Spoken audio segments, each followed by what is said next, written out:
Welcome to GKIS academy. So நம்ம வந்து பார்த்தீங்க அப்படின்னா கரண்ட் அஃபேர்ஸ்க்கான வீடியோ வந்து நம்ம ஸ்டார்ட் பண்ணியிருக்கோம். ஓகேங்களாப்பா? ரைட். ஸோ இன்னிலேருந்து நம்ம ஸ்டார்ட் பண்ணுறோம். ஸோ டெய்லி ரெகுலராக உங்களுக்கு கரண்ட் அஃபேர்ஸ் வீடியோ வந்து உங்களுக்கு ஓப்பனில் கிடைக்கும். ஓகேவா? ரைட். ஸோ இன்றைக்கி நம்ம என்ன பார்க்கலாம் அப்படின்னா 21 ஜூலையோடைய கரண்ட் அஃபேர்ஸ் நடப்பு நிகழ்வுகள் என்பது நம்ம பார்க்கலாம். ஓகேங்களா? ரைட். ஸோ ஃபர்ஸ்ட் ஒன் பாருங்கள். So India's first tribal genome project ரைட்டுங்களா? இந்தியாவினுடைய முதல் பழங்குடியின மரபணு திட்டம் அப்படின்றது எந்த மாநிலத்தில் தொடங்கியிருக்காங்க அப்படின்னு சொல்லி பார்த்தோம் அப்படின்னா குஜராத்தில் தொடங்கியிருக்காங்க. ஓகேங்களாப்பா? ரைட். ஸோ எதுக்காக அப்படின்னு சொல்லி பார்த்தோம் அப்படின்னா இப்போ நம்ம தமிழ்நாட்டில் இருக்கோம் அப்படின்னா நமக்கு தமிழ்நாட்டு பீப்புளுக்கு எல்லாத்துமே என்ன இருக்கும்? ஸோ ஒரே வகையான மரபணு அப்படின்றது இருக்கும். சரிங்களா? இதே இது பார்த்தோம் அப்படின்னா அந்த பழங்குடியின மக்களுக்கு வந்து ஒவ்வொரு வகையான வித்தியாசமாக வந்து மரபணுக்கள் வந்து காணப்படுறதுனால ஸோ அவங்க வந்து எந்த வகையான பழங்குடியின மக்கள் சொல்லிட்டு தெரிஞ்சிருக்காண்டி இந்தியாவினுடைய முதல் பழங்குடியின மரபணு திட்டம் அப்படின்றது எங்கே தொடங்கியிருக்காங்க? குஜராத்தில் தொடங்கியிருக்காங்க. ஓகேங்களா? ரைட். ஸோ செகண்ட் ஒன் பாருங்க, பேர்ட் சென்சஸ் அப்படின்றது பண்ணியிருக்காங்க. சரிங்களா? பறவைகள் கணக்கெடுப்பு அப்படின்றது நடத்தியிருக்காங்க. ஸோ எந்த மாநிலத்தில் இந்த பறவைகள் கணக்கெடுப்பு அப்படின்றது நடந்தது அப்படின்னு சொல்லி பார்த்தோம் அப்படின்னா அஸ்ஸாமில் நடந்திருக்கும். சரிங்களா? அதே மாதிரி முக்கியமாக இன்னொன்று என்ன அப்படின்னா அஸ்ஸாமில் இருக்கக்கூடிய ஒரு நேஷனல் பார்க் தான் என்னன்னு சொல்லி பார்த்தோம் அப்படின்னா காசிரங்கா அப்படின்றது. சரிங்களா? ரைட். ஸோ இந்த பறவைகள் கணக்கெடுப்பு என்ன வகையான பறவைகள் கணக்கெடுத்திருக்காங்க அப்படின்னு சொல்லி பார்த்தோம்னா இந்த காசிரங்காவில் இருக்கக்கூடிய புல்வெளி பறவைகள் அப்படின்றத கணக்கெடுத்திருக்காங்கப்பா. சரிங்களா? ரைட். டோட்டலாக எவ்வளோ புல்வெளி பறவை இனங்கள் வந்து பதிவு செஞ்சுருக்காங்க அப்படின்னா 43 வகையான புல்வெளி பறவை இனங்கள் வந்து இந்த பேர்ட் சென்சஸில் வந்து நமக்கு பதிவு செஞ்சுருக்காங்க. ஓகேங்களா?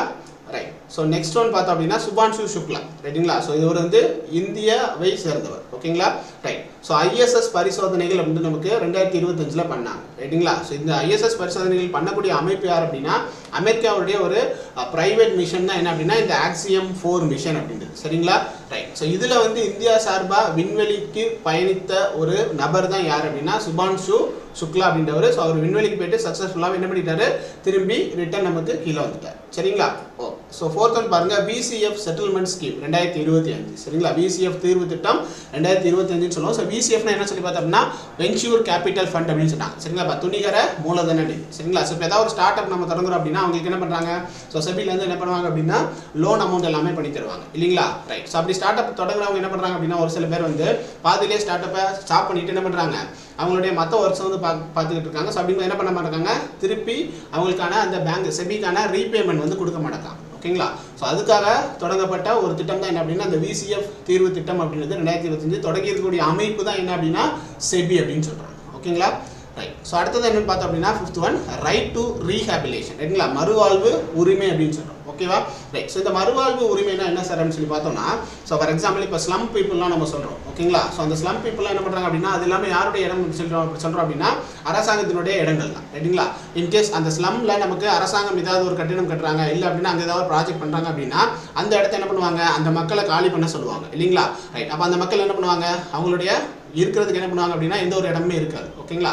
ரைட். ஸோ அந்த மாதிரி இருக்கக்கூடிய இடங்கள் ரைட்டுங்களா? ஸோ அது ஏதாவது அரசாங்கம் வந்து ஆக்குப்பை பண்ணும்போது அங்கே இருக்கக்கூடிய மக்களுக்கு என்ன பண்ணணும் அப்படின்னா திரும்ப ஒரு புதுசாக அவங்களுடைய அந்த வாழ்வாதாரத்துக்காக புதுசாக ஒரு இடம் வந்து ஏற்படுத்தி கொடுக்கணும். சரிங்களா? அதுதான் வந்து ரைட் டு ரீஹாபிலேஷன் அப்படின்னு சொல்கிறோம். ஸோ இதை பற்றி சொல்லக்கூடிய ஆர்டிகல் தான் என்ன அப்படின்னா ஆர்டிகல் 21 அப்படின்றது. ஓகேங்களா? ரைட். So thank you.